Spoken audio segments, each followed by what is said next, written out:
I want to bring back former U.S. Ambassador to Canada, Bruce Heyman, who has been watching all of this unfold. Ambassador, I have to get your thoughts, your reaction to what we just heard from the former president upon the rendering of that guilty verdict against him. So nothing he said surprised me. This is the language that he has consistently used in all of the trials in which he's been found guilty. And it is going to be up to the American people on November 5th to make a decision.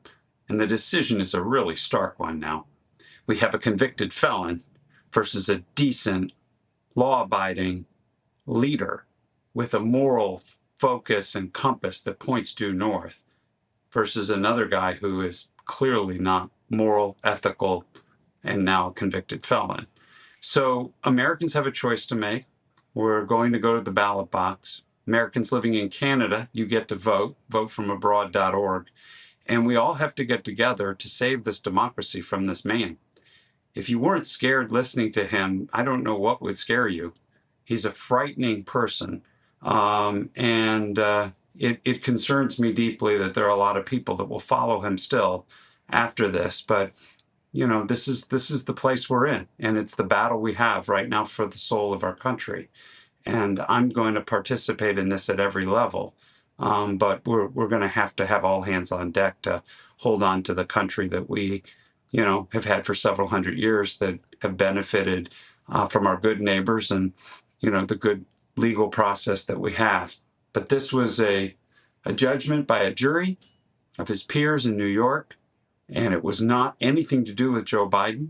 It was nothing to do with politics other than he tried to rig an election. And that's the part of the politics that is a focus here.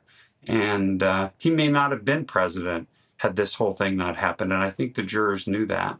And so here we are. Thanks for having me on tonight. And I always appreciate it very much. Of course.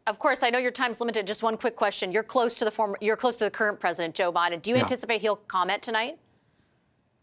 I think the campaign should dial this up now.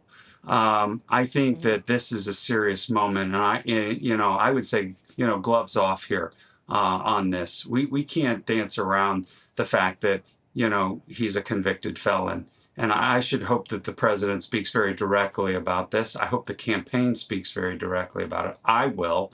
And, look, a lot of things are in question now. How do you share future confidential information with a candidate, head of the Republican Party, if he's a convicted felon? And what do you do in terms of debates? We all talk about debates. I know we've signed up for them, but now we have a convicted felon. Do you debate a convicted felon? And do you give that convicted felon airtime?